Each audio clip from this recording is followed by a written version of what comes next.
I couldn't help but feel a teensy bit giddy with excitement.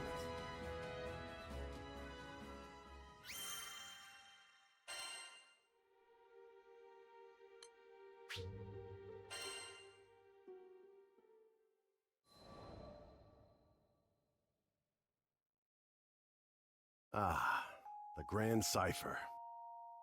Ever since I found her abandoned behind a cliff, it was love at first sight.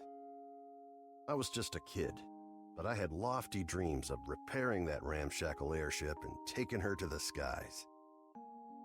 Back then, I didn't know the difference between a porthole and port side, but I was determined. I dove into books bigger than my head, and I learned basic airship repair, helmsmanship, the whole kit and caboodle. After a ton of elbow grease, the day had come. The Grand Cipher was finally ready for a test flight.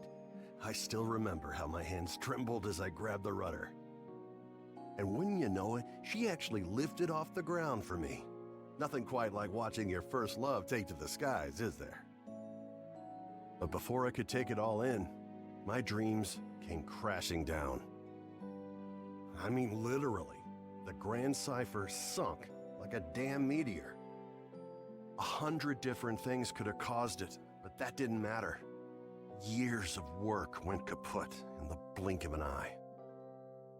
Betrayed by the very skies I longed for, I was crushed. Looking back now, it sounds stupid, I know, but it really felt like I had nothing to live for. I put all my hopes into that hunk of scrap. Laugh if you want, but some pits are too deep to crawl out of, especially when you look up for freedom and all you see is the expansive crystal blue of your tormentor. Don't worry, my pity party wouldn't last for too much longer. You see, my dreams had crashed like a meteor. But ironically enough, it was the meteoric rise of the Erste Empire that would bring the captain into my life. Salvation was on the horizon.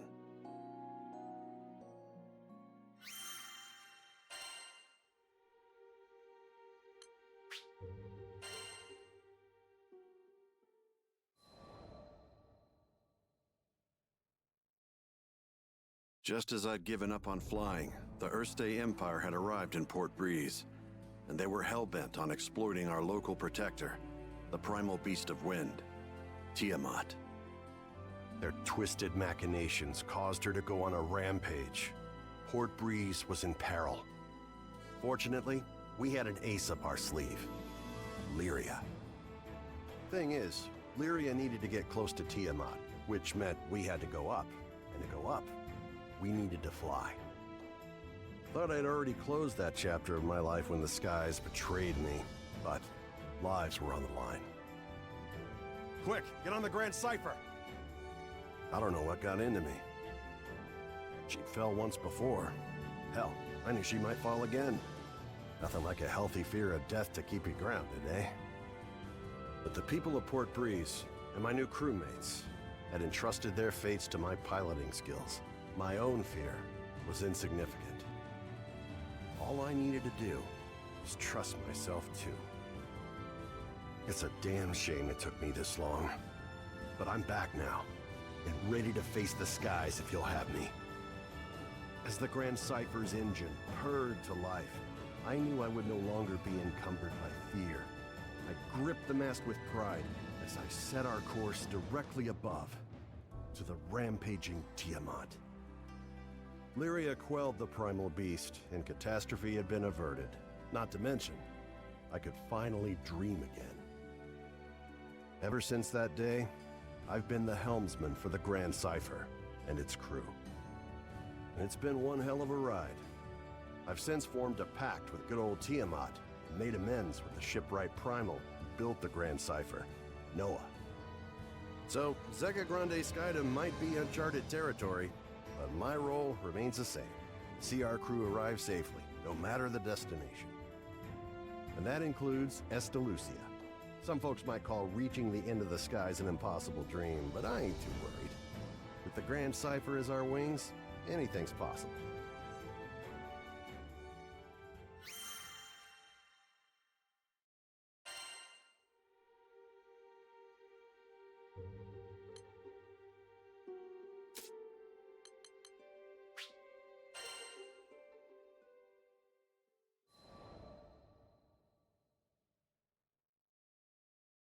I hadn't met Master Zaka on that fateful day, if he hadn't saved me, there's no way I'd be where I am now. I'm from the Vaults Duchy, where the weather's sweltering all year long, thanks to a river of lava that flows through the island. My hometown might not have been the most scenic place, but as long as I had Master Zaka with me, I was happy. After traveling for so long, I can finally say that with pride. Before I left on my journey, I was completely clueless. When my master went missing, I just ran around like a chicken with its head cut off. I was looking for something, anything that would help me find him, and that's when I met the crew. The reason behind his disappearance turned out to be even worse than I could have imagined. The Earthstate Empire had driven him out of his mind.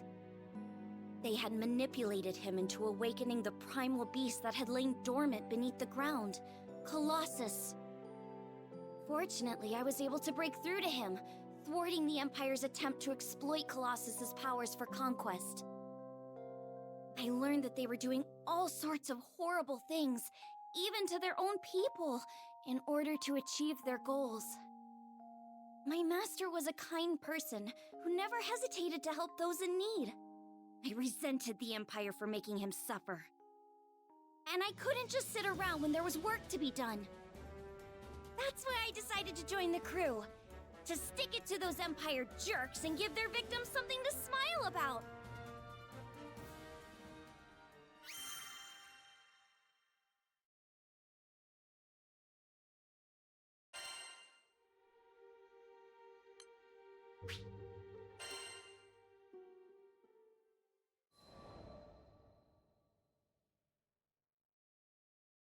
A few years before I met the crew, I lost my parents to an epidemic. I mourned their deaths for who knows how long. I could barely even bring myself to face reality each morning. With no living relatives in vaults, I was like a ship adrift at sea. I had nowhere to go and nowhere to belong. Until one day, my master reached out his hand to me. I was so depressed I just kept staring at the ground. That gentle smile never left his face as he asked me, "Why do you look so sad?" There was something in his voice that made me look up. When I did, a beautiful bouquet of flowers appeared in his hand, seemingly out of thin air. I had no idea how he'd done it, but I knew it must have been some kind of parlor trick. But he insisted it was magic. What a goofball, right? Saying that when he can use real magic. But it was just the magic I needed at that moment. Beautiful and kind. He went on to show me all kinds of incredible spells, the likes of which I'd never seen before. Watching him made me smile at a time when I thought I'd forgotten how. My master would always say that magic exists to make people happy. Something about that spoke to me. It made me want to become a mage just like him. So I signed myself up as his disciple, begging him to teach me magic. I'll never forget how happy I was when he told me I had talent. After all, if he was right, that meant I had the potential to make people smile too.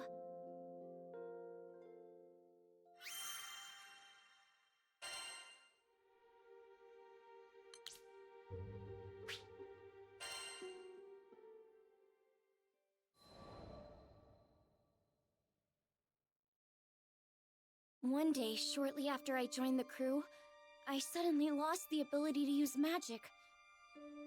No matter how many times I tried casting a spell, nothing happened. I had no clue what to do. The rest of the crew thought Master Zaka might have the answers I needed, so we set sail for vaults. It'd been forever since I'd been back home.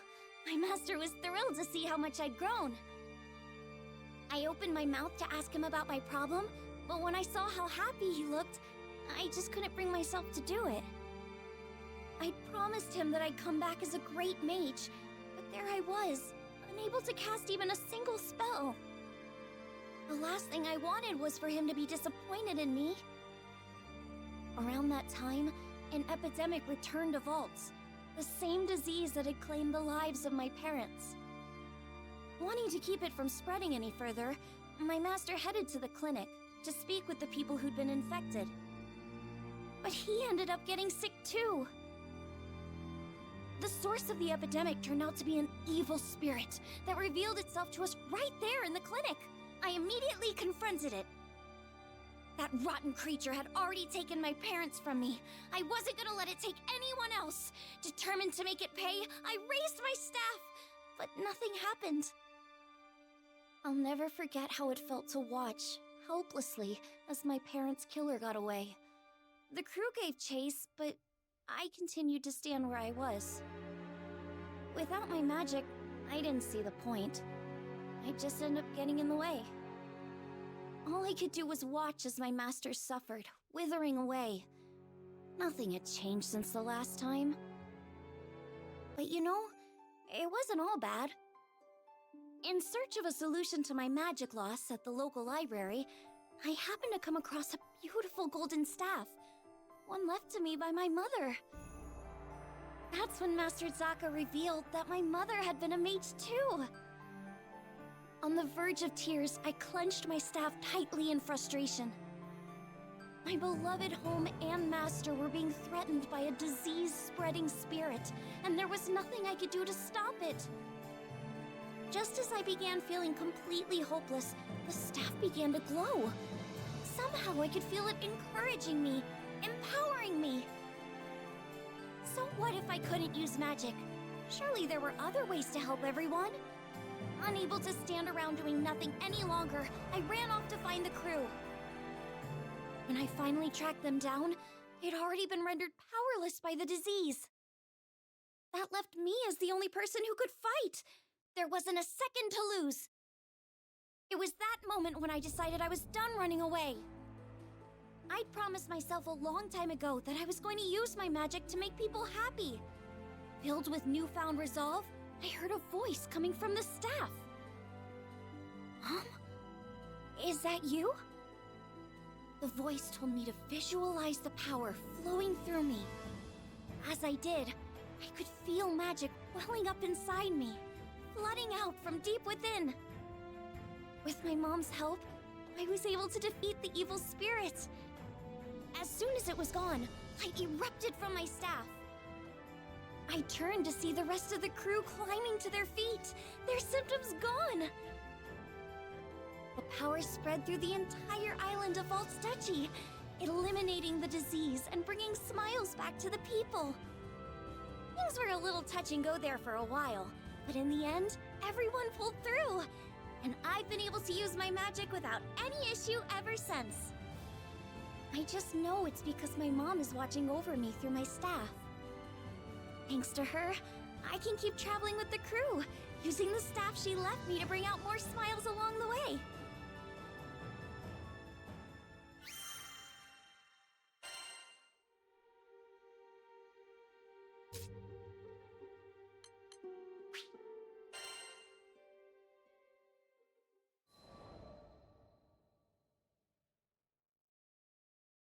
I once gave up being a skyfarer.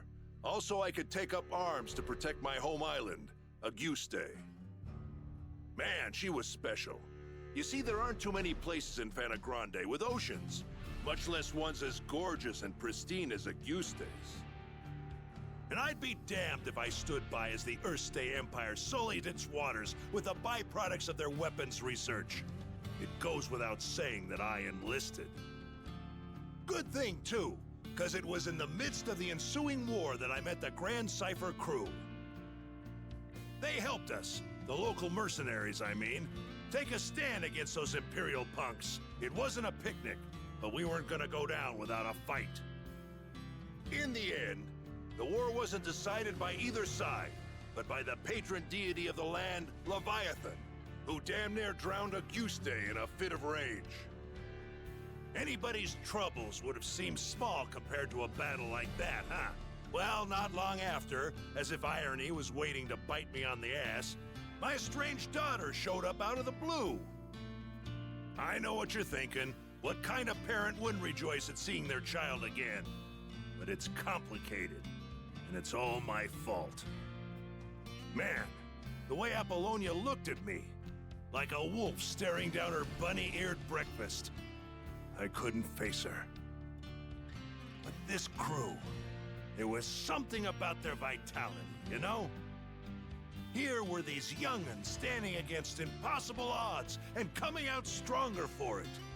Maybe if this old man took good notes, he could eventually have an honest conversation with his own baby girl. So, I asked to join the crew and took up a life of skyfaring once again. The next time my daughter and I met, I wouldn't let fear and regret keep me from moving forward.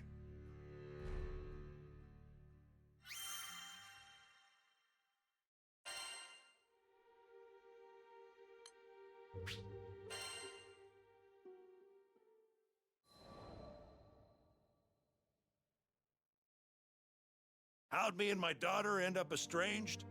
Well, the first thing you need to know is that my wife was stricken by a terminal illness. I refused to listen to the doctors. Terminal my foot. Even if there was no cure in Auguste, surely there ought to have been something in other lands.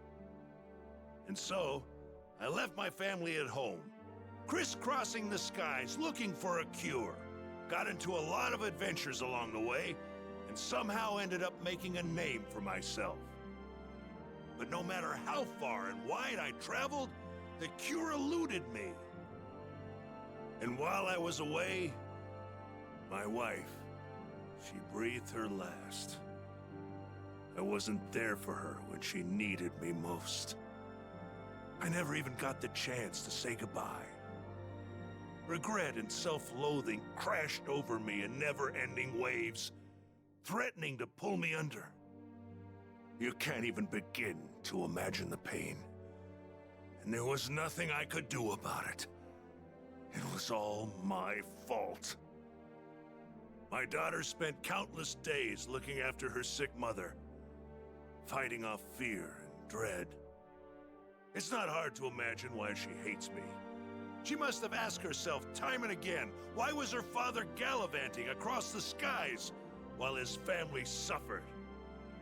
By the time I finally came home, she was long gone. There were no other relatives to turn to. The only family she'd known was no more. All I could do was stand dazed and helpless in the cold, empty shell of the home we'd made.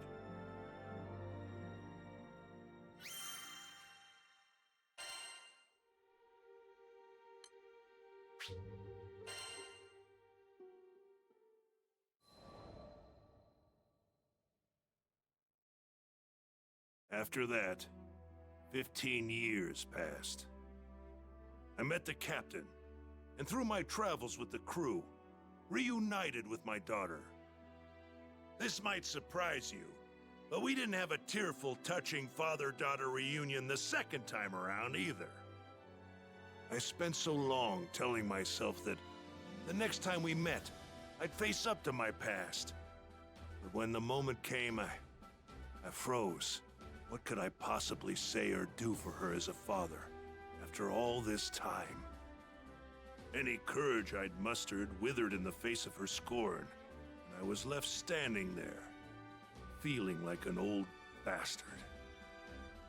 Sometime after this heartwarming reunion, I bonded with Leviathan, and through our link, saw glimpses of what lay in my daughter's heart.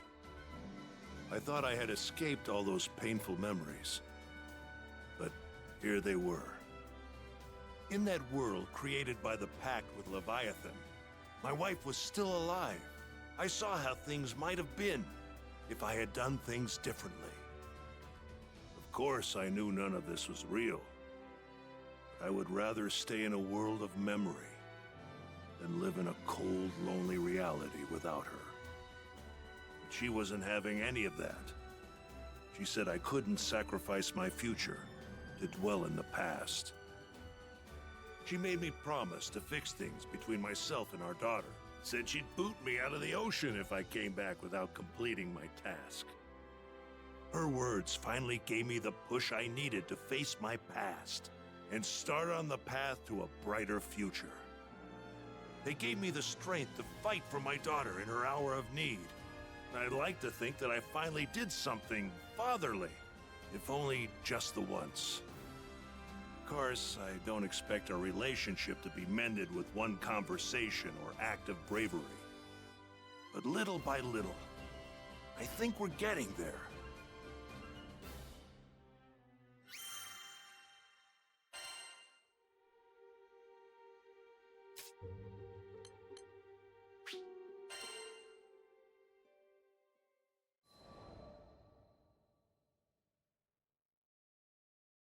Zegagrande, the forgotten Skydom.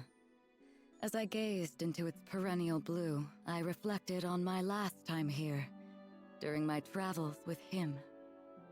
My memories of this place were distant, yet unforgettable. Have you been here before, Rosetta? Hmm? Perhaps I have. Who can say? Eventually, I'll share my tales of the captain's father and our journey together. When the time is ripe, of course. But first, I would need to sort through my own emotions. It was here in these skies that we would eventually part. I know. In the eyes of eternity, our time together lasted no longer than a blink. Yet his impact on me felt nothing short of eternal. Indeed, it wasn't nostalgia that I felt upon revisiting these skies. Rather, it was the significance of this place and all that transpired here that weighed heavily upon my heart.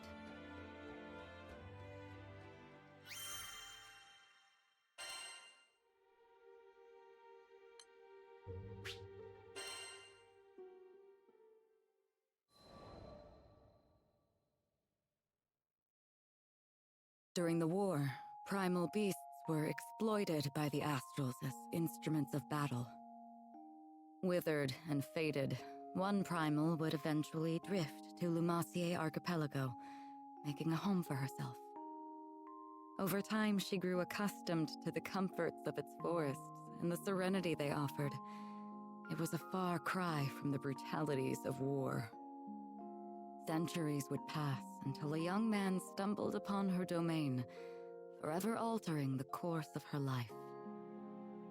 She engaged him in a vicious battle, but was ultimately humbled in defeat. Accepting her fate, she resigned herself to death. However, the man would sheath his blade and, to her surprise, asked if she would join him on a journey across the skies. A primal beast was supposedly no more than an astral weapon. Beings born to be controlled, manipulated, and ill-used since time immemorial. She had never entertained the idea of something more. In fact, she hardly had a name for herself. Well, she did have a moniker, but it was a meaningless one, whose sole purpose was to identify her as a weapon. Perhaps out of pity, perhaps out of kindness, the man bestowed upon her a new name. It was from that moment she would truly blossom. Rosetta. It was his gift to her, one she would treasure and love for eternity.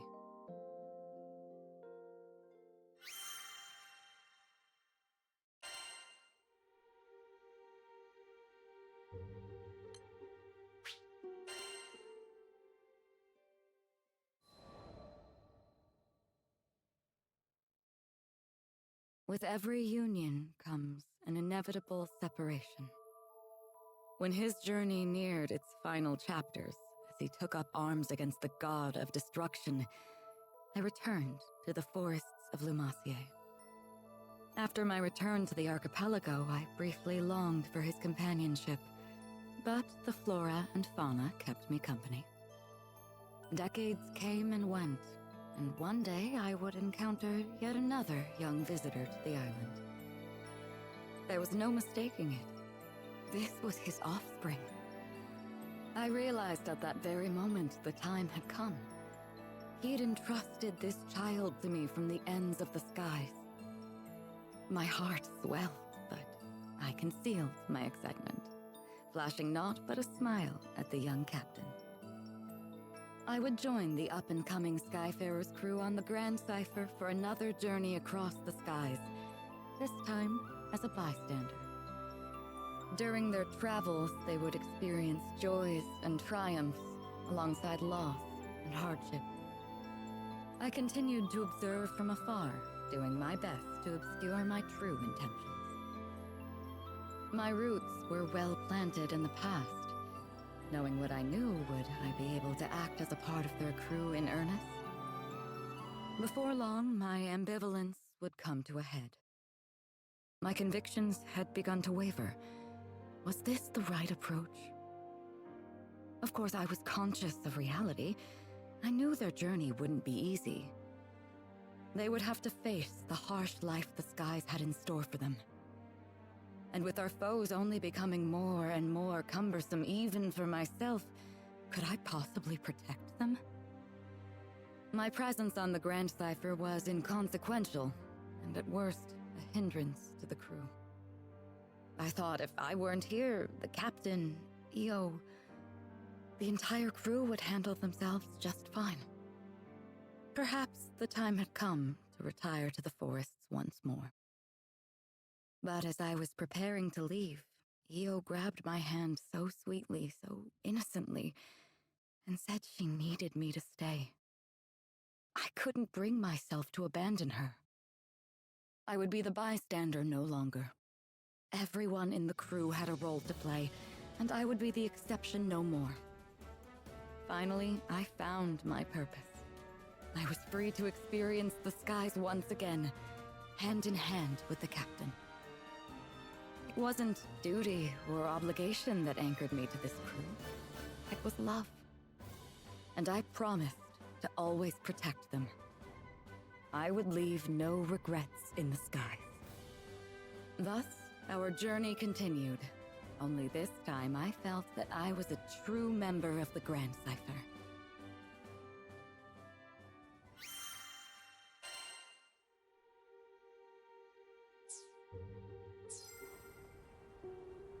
All right, see you.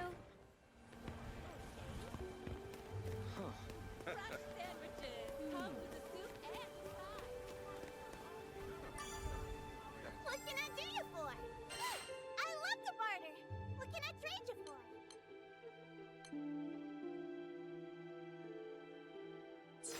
Don't be a stranger. Yes. Got an order? Want your weapons tempered?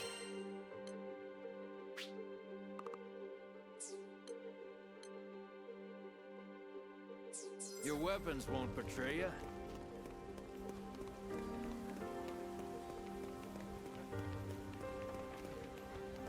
All right.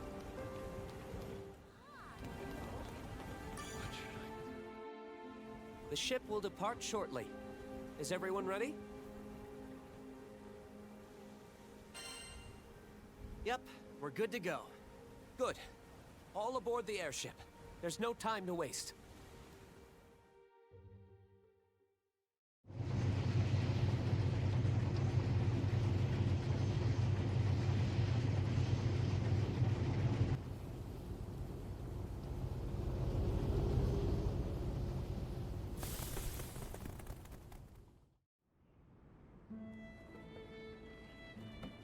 There we go.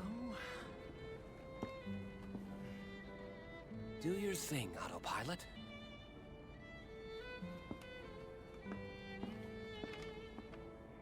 So, I bet you're wondering who I am. I work for the Church of Folka, mostly as a vicar. Call me Roland. I'm Catalina, protector of this crew. Name's Rackham. Cheers. And I'm Io. Eugen here. Rosetta. You can call me Vern. I'm Lyria. Nice to meet you.